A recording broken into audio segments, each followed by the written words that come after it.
Radhe Krishna. Welcome to Guru Kripa Sagar for the Nama Festival 2020.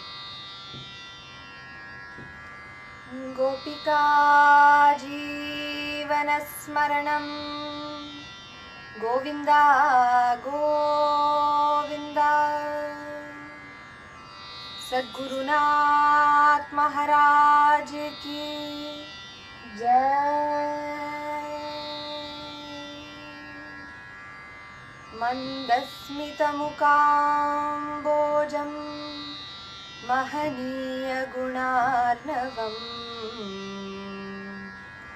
Madhura Bhashinam Shantam Sarvabhuta Dayaparam Bhaktavatsalya Jaladim Paramananda Vigraham Jnananandam Prapannosmi Nirmala Jnana Siddhaye.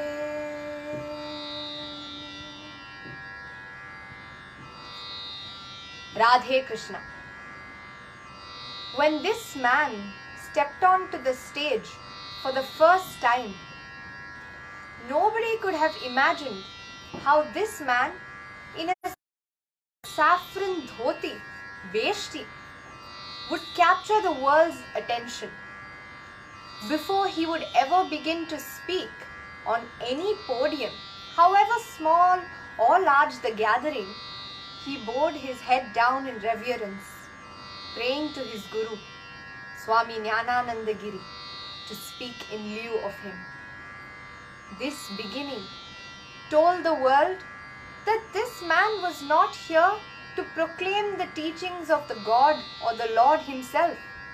After eons, here came a man who was simply eager to listen and engage the whole world in conversations with his Guru, he being a mere agent.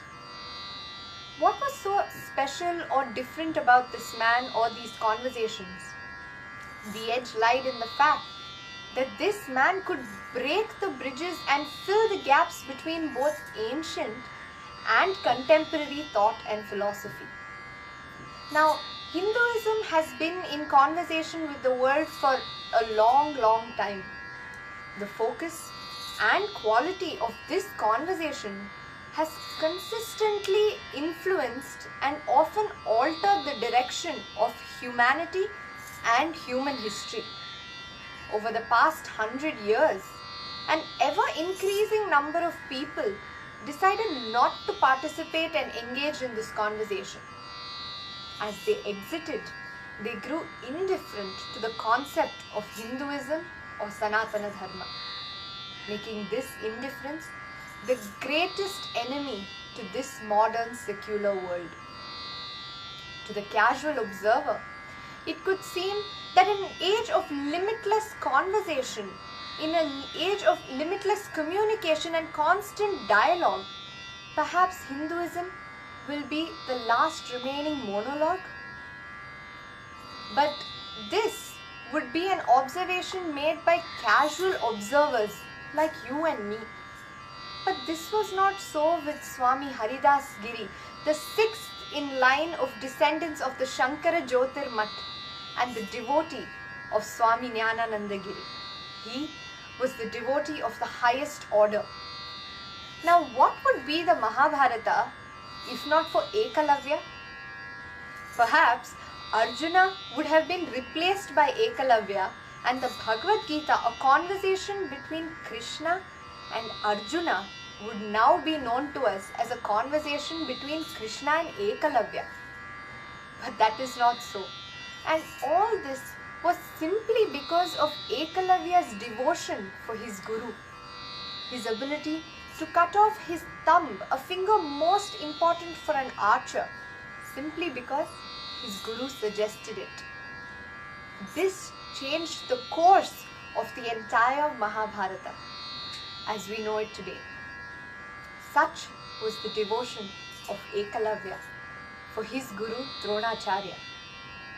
Mimicking the same devotion 5,154 years later, our country, India, saw a man named Haridas Giri. He was a disciple who left his all to become one with his master, Swami Jnanananda Giri. Now, Swami Haridas Giri is fondly known as Guruji. But contrary to his current moniker, Guru, which means teacher, he has displayed his complete competency in being the greatest pupil, student, disciple, devotee of all time. Perhaps this makes it more relevant today for all of us to call him Guruji, for he is the teacher who has tutored us all on how to be the best student. Guruji is an admitted pilot, an IAS officer, and the driver of a vintage car, a Standard 2000. The last one is the absolute truth, while the others might be true in many of his other lives. And this is what makes him absolutely inspiring. He did not have a very different beginning from us, yet we just had a really hard time realizing it. Guruji was not the master as we know him today, but a simple boy next door named Hari Narayanan, born to Natanaji Rao and Lakshmi. A regular family where his father was an actor and a profound musician, perhaps not so regular. Now, usually, when you imagine one of the most holiest men in the world, we would not think of the type to come from a family of actors. In fact, Hari Narayanan was in charge of managing an entire Munnar estate. While running an estate is a good thing, it can't be occurring in the best settings always, considering the corruption and colonization India had undergone. What is inspiring is how interesting and worldly Guruji was, and how he never quite fit the textbook profile of a regular sannyasi, let alone a Mahavatar, with regard to his life before or after his initiation as Swami Haridas Giri. In the year 1954, Hari Narayanan sat atop his plantation estate, which was above a hill. Probably his workstation, as we all might like to call it today. Now, how many of us are blessed with a workstation as such? In these times of COVID, we are not even blessed with a workstation. We should have known then that he was very special. On one such day, Hari thought he saw something at a distance, maybe about 200 yards away, resembling a fire. Seeing something like that in a plantation estate might be a cause to worry. So he immediately sent for some workers to go check the area out. He waited. His eyes were fixed on the spot that he saw the fire, and the workers came back running only to report nothing. Hari was back the next day, back at his workstation, a little busier than day one. And in between all that work, he looked out at the distance and saw that fire again. He shook his head. Maybe he was imagining it, and went back to work. Day 3, Hari saw the fire again.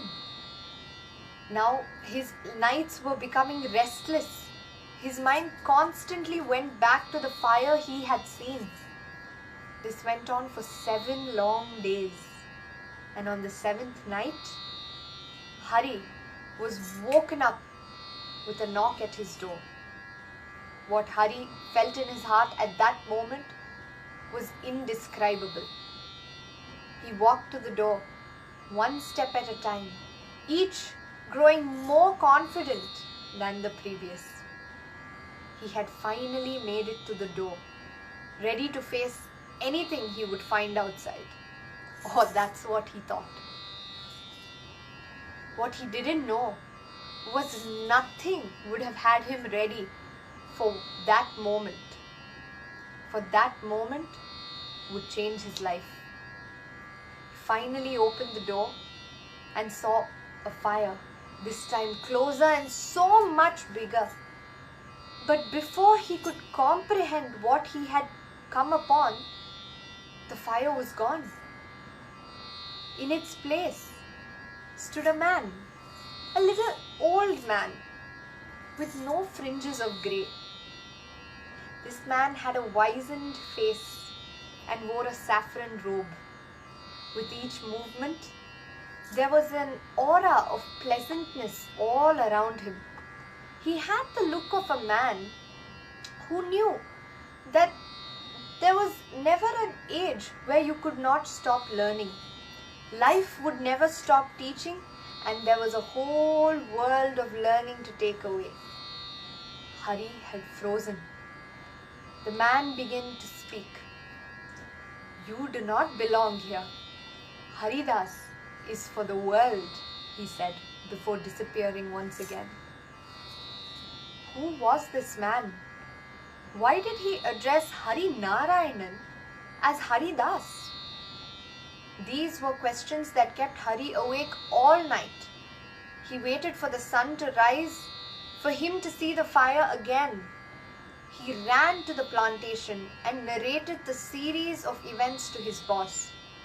His boss, like every other boss, dismissed Hari's story as a dream and asked him to take some time off.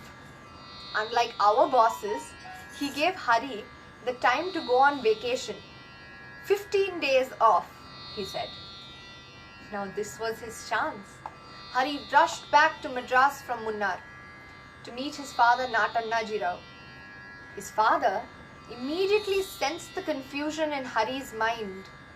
To clear him of this confusion like most fathers do, Annaji Rao took Hari to a temple in the outskirts of the city. And here, Hari knew he would never be the same again. As he entered the temple, he saw a saint, an old man who looked so much younger. He was the same man who had knocked at his door. He saw the man giving him a knowing smile, and Hari Narayanan burst into tears. The man put his hand on Hari's head. The man was none other than Swami Jnanananda Giri of Tapovanam. Since that day, since the day he met Swami, Hari Narayanan, the boy working at the Munnar estate, no longer existed. From Hari Narayanan, he had become Haridas, the man who carried his Guru in his heart and his Paduka everywhere he went. Deepa Jyotiyai Varuvai, he sang. Now we know what it meant.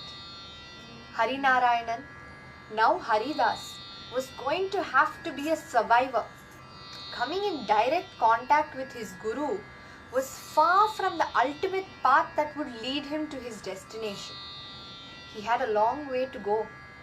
Someone rightly said, sometimes you need to step outside, get some air, and remind yourself of who you want to be. Well, that was in the times when COVID did not exist. How was this relevant to Haridas? This was his moment. He had taken a leap of faith, a step outside his comfort zone, and he had to wait to discover who he was and what he was destined to be. And for this, Haridas would have to be patient, for his master certainly didn't expect to reward him overnight. Haridas would have to be patient. He would have to make it to the forest of penance, the Tapovan. He would have to sit down. Swami Jnanananda Giri was a man of few words, a body full of wisdom. He would find the most visual forms of expression. Unlike most self-proclaimed godmen today, he would not simply preach, but instead would demonstrate everything he wished to teach. Now, think of him as a chemistry professor. the ones that take you to the lab and make experiments with hazardous chemicals seem like a piece of cake. However, since we are always used to theory, a teacher of this kind is bound to make us take time to use to. And that is exactly what happened with Haridas. There was so much to teach and so much to learn, but how would all of this happen or be possible even if blessed with an entire lifetime? Haridas often wondered in the beginnings of his time. For Swami, as a teacher with a body full of wisdom, this was a no-brainer, quite literally. It had been 8 long years since Haridas had seen the fire. 8 years since his first meeting to who he believed was his master. But he was a worldly man then, yet it took him a simple 8 years to join his master, to finally sit down and assume his penance. In the year 1962, Haridas was back in Tapovan. Now, what was this Tapovan? Tapovan was the forest of peace and joy. And maybe every time he walked in, the trees were having a little conversation, perhaps about the man who was making his visits regular, and perhaps this was the man who was named Haridas, who no longer felt like a stranger in his master's abode. He would often sing, Vanamalau Mama Marame, Yenai Vavendraraikum Tapovaname. Now, Haridas always wondered, what does this word Upanishad mean? A good teacher understands and responds to the student without being asked a question overtly. Swami had decided the time was right for his disciple to understand Vedantam. The Upanishads are also called Vedanta because they come at the end of the Vedas. Vedaha Antaha. That is one view. The other view is that if you have studied the Upanishads, you have completed the study of the Vedas. Hence, it is also Vedaha Antaha Vedanta, the end of the Vedas. Now, one view is factual while the other philosophical. The word Swami had told Hari was a reflection of life, this word Vedanta. We see facts, but philosophy is often always hidden inside. Now Haridas still wondered, what did the word Upanishad mean? He had understood the Vedanta, but what about the word Upanishad? Where lied the philosophy to this? Swami smiled knowingly of the question that ran in Hari's mind.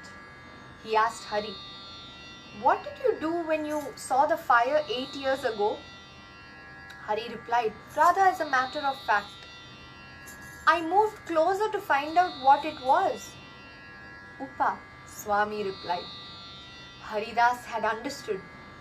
Upa, from the word Upanishad, stood for moving closer to the truth.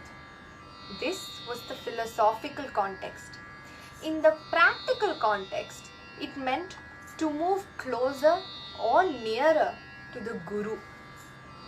Haridas had realized what moving closer meant.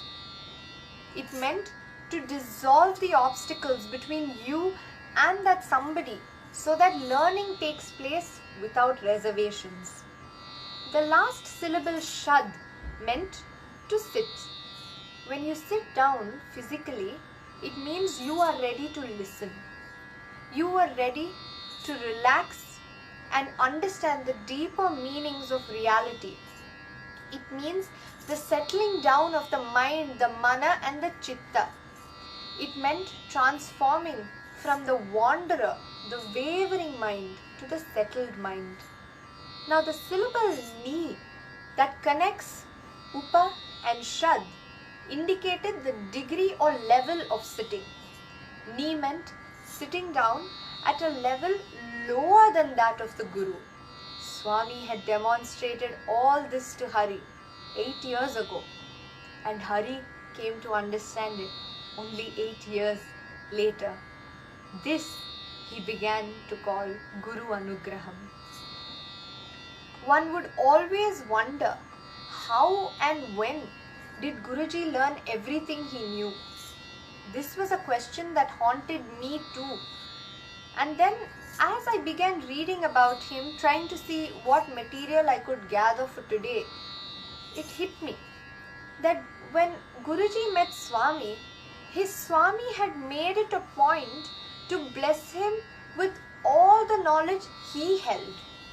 Not only through the touch of his feet, which today would be considered a miracle that a lot of people would refuse to believe, but what we gather is that Guruji had seen the flame then and had realized the Vedantam. He had completed the study of the Upanishads 8 years ago, and Swami had passed all his wisdom on to his disciple Swami Haridas. Upanishadam Bho Bruhi Iti. It has already been taught. Not as a miracle, but a mere demonstration of making him sit in penance at Tapovan, ready to learn from everything. Swami's grace on Guruji and his methods of teaching reminds me of a beautiful book called Avadhuta, Avadhuta Gita. It is a little abstract. What is interesting is that in this book, the Avadhuta, the learner, says that he has 24 gurus. He learns different things from different beings, including the bees. He says, the honeybee too is my guru because it teaches me how to save for a rainy day. This was our Guruji. Now we understand what he meant when he sang Sadguru Jnanananda Tanjam Tanjam. His Guru had been his bee, his people, the objects around him. His Guru had been his eternity. His Guru had been his eternal grace. A few winters had gone by. Snakes shed their skin, trees shed their leaves. Now it was around 1958. Hari was lying on his bed, his family around him. There were pronounced crackles in his intestines. His oxygen sacs were barely functioning. His dusky skin had begun to grey. He was awake, but there was a sense of listlessness to him, and his chest heaved more quickly than it should to bring in air. Typhoid had struck him. Typhoid, as everybody in the audience might know, when not treated properly, can lead to death, can be fatal. Clots of water were placed on his forehead, and his family was praying for the fever to break. For if it didn't go, that would be the end of Hari. Doctors began counting the days for Hari. He had shown no response to medication. He wasn't healing. It was in Hari's last few moments that his father, Natannaji Rao, remembered Swami. He rushed to the telegram office and sent out the message of Hari's ill health. Isn't it true that only when the sun sets do we pray to God for it to rise again? Only in times of COVID do we remember God as much as we should be remembering Him every single day? Bring Hari to Tapovanam, Swami replied immediately. Hari wasn't in a position to move, but he believed that only Swami had his cure. Hari's family rushed him to Tapovanam.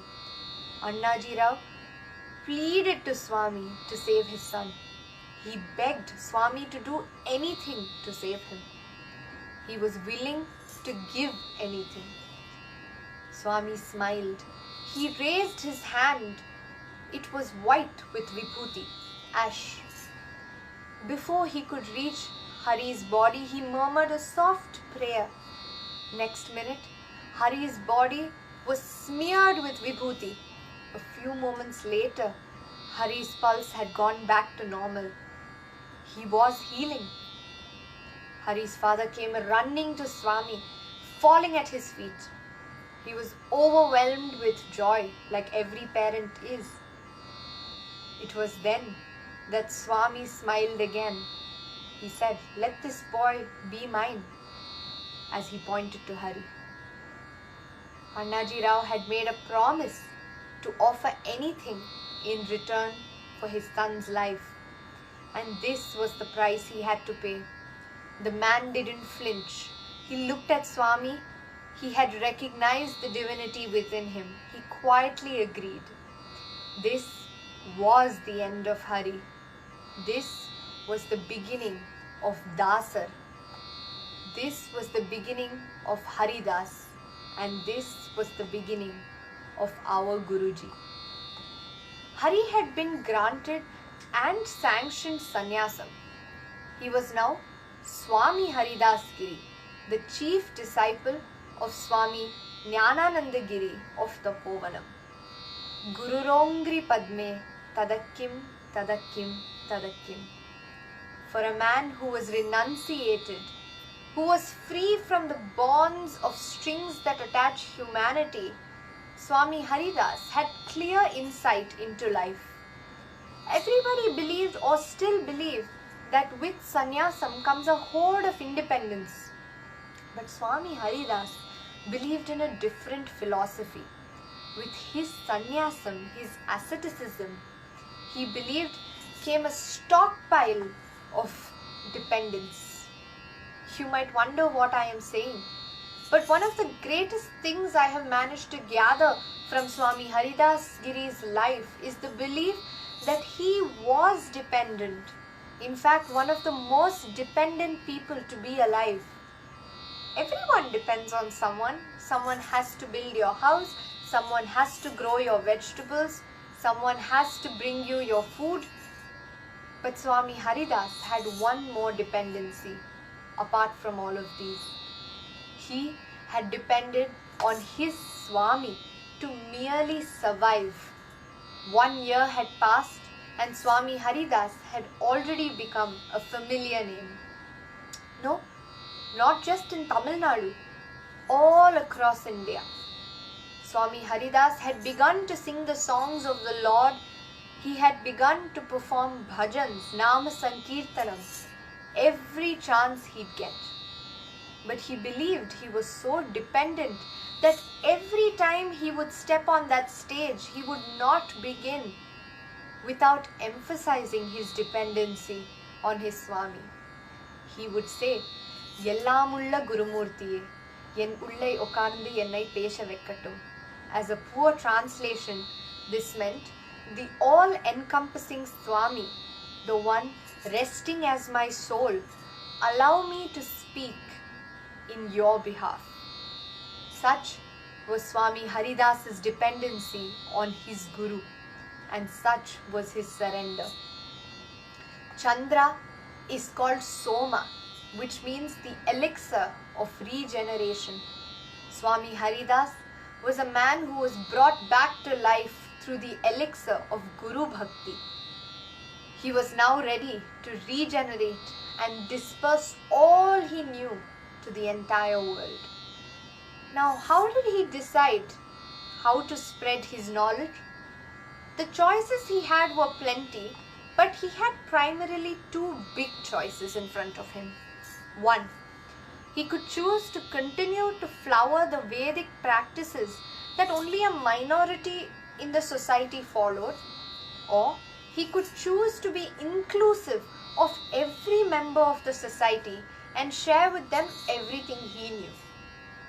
But this would mean devising a simple method for everyone in society to understand the meanings of Sanatana Dharma and the solutions that way of life had to offer. Swami Haridas chose the second option. He decided he would be inclusive, just like the great Ramanuja once did. Swami Haridas was ready to bring the highest philosophies of life down to the commonest of the common men and women. He was ready to bring the Holy Trinity, Brahma, Vishnu, Maheshwara from their complex forms down to their avatars. This he did by simply sprouting the value of merely chanting the name or the nama of the Lord through song and dance. Swami Haridas Giri converted music and dance that was restricted to the knowledgeable singers and dancers to a faculty that would now allow common men and women to experience bliss.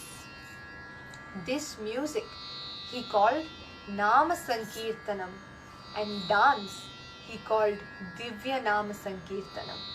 And not once did he forget to mention that everybody who would come together for this Sankirtanam would be in good company in Satsangam. And this is how the Nama and the Sankirtanam, the song and the dance together. Namaruchi Tandavarku Namaskaram. Most people we often know become robos when they begin to rise to fame, measured and valued only for their productivity. They become tense from holding in so much anger and ego, burying it so they can get up every morning and do the same mundane job over and over.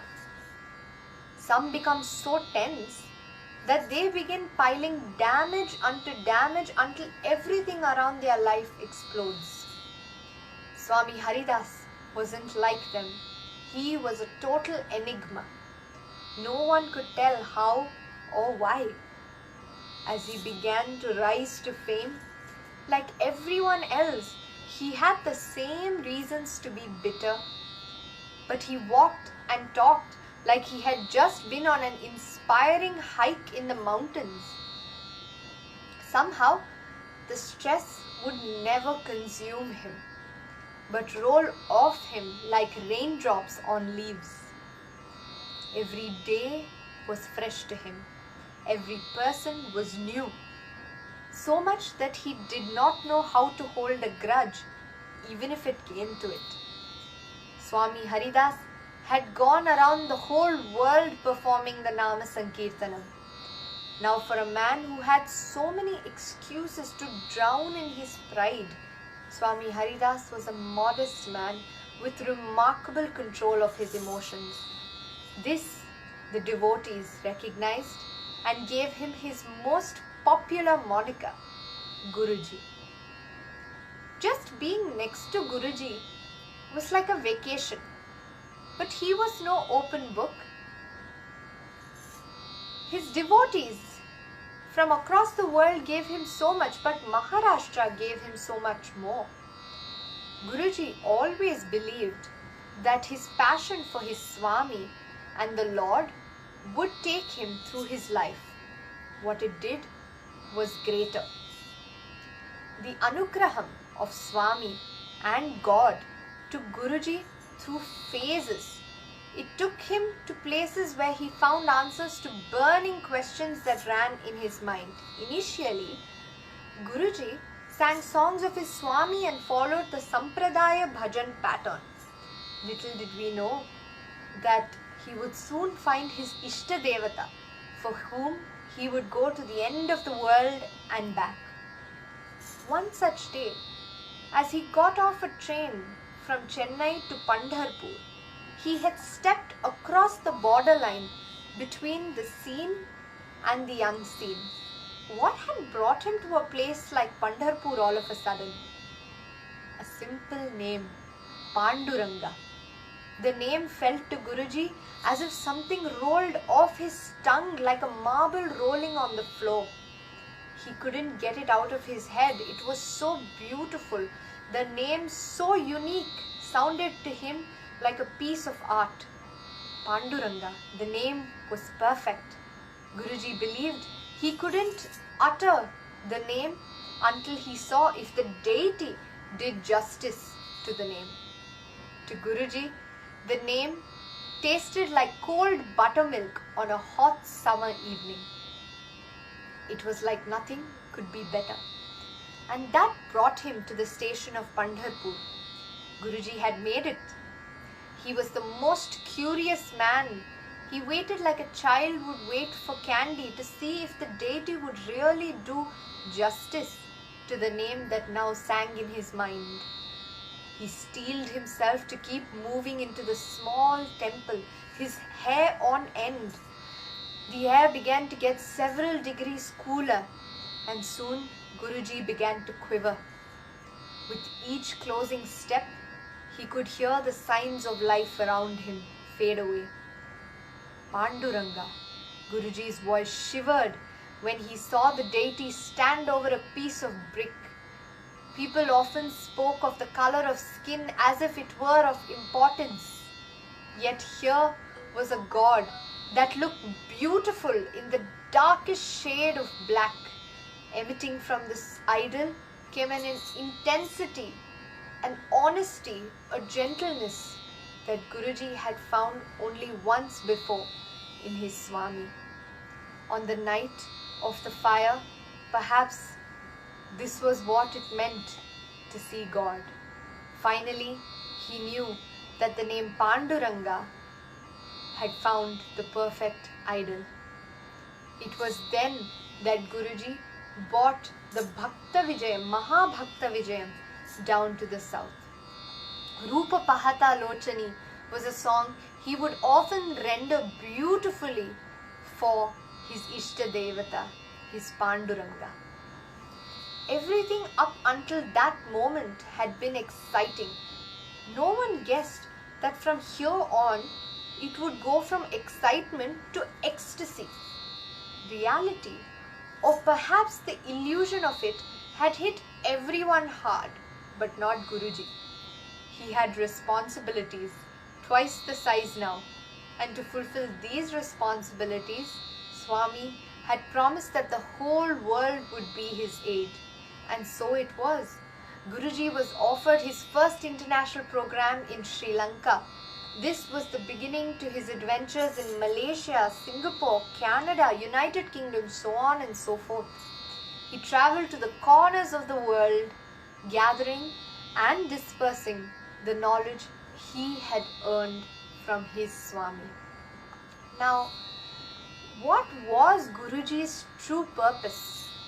I have asked this question to several devotees of his over the years and have received an indefinite number of answers. Some told me, why, of course, to propagate Hinduism, while some mentioned to call it Sanatana Dharma. Some told me that his sole purpose was to spread the word of his Guru, Swami Jnananandagiri. Imaginably, these might all have been Guruji's purposes. But what we gather from his life is that his sole purpose was something else. As a mere bystander, we can infer that Guruji's sole purpose was to bring people, regardless of their caste, creed, or designation in society, together. His purpose was to unite a disintegrating world. He began bringing people together through travels and sankirtan, yatras he would call it. Humans are raised to enjoy picnics, field trips and excursions, and surprisingly learn the most from these trips. Guruji was a keen observer who sought the value of these excursions. He gathered people and would take them on what they thought was a holiday, a vacation from their stressful lives and a chance for them to come together. His first major yatra was but of course Pandharpur. Where else could it be? When Guruji awoke on one such day in the mid-80s, he was in a meadow. The temperature was an ambient 25 degrees or so, and the flower-perfumed air was alive with the songs of the birds. It was at this moment Guruji knew this was where he would offer people their most fundamental needs: food, shelter, and peace of mind. A paradise for his people and a communion for his Lord. Tenangur was his idea of utopia, of the perfect world where everybody was educated, educated enough to hold a PhD in Nama Sankirtanam and eternal bliss. Life is like a string of beads, each bead a chaotic sequence filled with new beginnings, new challenges, new discoveries and new learnings. Swami had handed Guruji a new a bead that was raw, a bead that had to be polished and strung together delicately. And Tenangur was his new bead. In Tenangur, he believed that he could create new life, and for this he began with a resolve to settle his consort, the creator and her consort, Lakshmi and Narayana, Panduranga and Rakumai. Symbolic of the nature of the task he was about to undertake. Isn't it beautiful that only when we believe that we are about to take a new step into the world, there's a humming feeling of being coiled too tight underneath the skin and sinew and bone that you steadily ignore? It's wanting to break free and run and run and run forever just to leave behind drowning voices and dullness, but staying put. It's an itching to disappear and not to be the one standing tall like a metamorphical atlas, but continuing to hold up the world anyway. It's standing still and smiling fiercely, not giving any indication that secretly you wish to be free. 1994, Guruji had begun to hear voices from another world. Come back home, it would often say. Guruji discussed this with no one and didn't really express it either. Now, there was just space for one more bead and the chain would be complete. It was the 2nd of September. Guruji had left under the blue sky broken only with a few grey clouds, barely moving in the perceptible breeze. In between the dramatic changes of the sky, there were the small changes too. Warm became cold and wind could wane into dry breeze. Guruji had left for a yatra to Koteshwar. Koteshwar is a place located about 3 kilometers in the heart of Rudraprayag in Uttarakhand.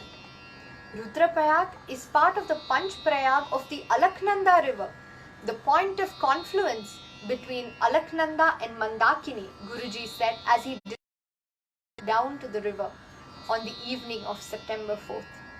As he walked in, he observed the glory of the river and it almost seemed to him that the river had come alive. A river moves into the future, yet it does not remain the same in that very moment. No worries or anxieties would ever hold the river up. The river was here in the moment, and this river had now caught Guruji. The first time Guruji's head bobbed beneath the waves of the river, Guruji's devotees didn't worry at all. They stood watching his grace. He's dived before, a little water wouldn't scare him. After only 2 more rounds, he was moving in again. And it happened for the 3rd time, the last time. Guruji did not hear any music or the chatter from his devotees outside.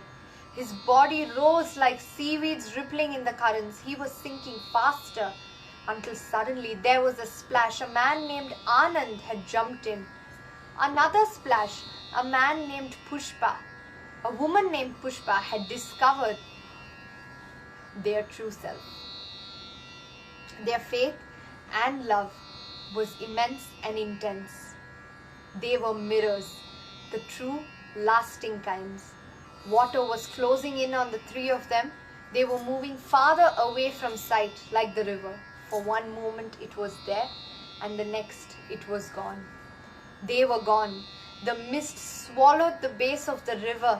It smothered the greens. It leached out their color, turning everything the same stony grey, or the same rock, like the same rock behind which Guruji had made his last appearance. Guruji's devotees were overwhelmed in shock. Everything looked the same. No one moved. They all froze at what they had seen. It was like they were in a dream. It was the river. Yes, it was the river. It was Swami speaking to Guruji. Come back home, he said.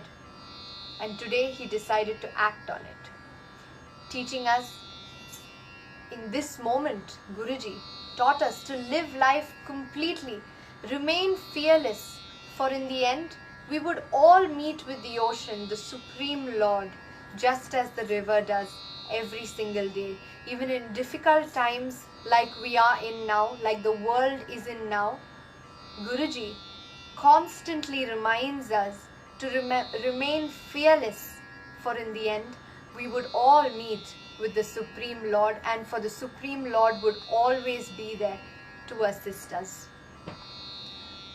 Gurunadan tunai chaika santatam Tirunamangal navin mel eppozhum Piriyadirikkinum nammude nerajanmam Saphalamakiduvan nerajanmam Saphalamakiduvan. Guruji has taught us so much. Even if given more than many lifetimes, his stories would not be enough to keep on telling.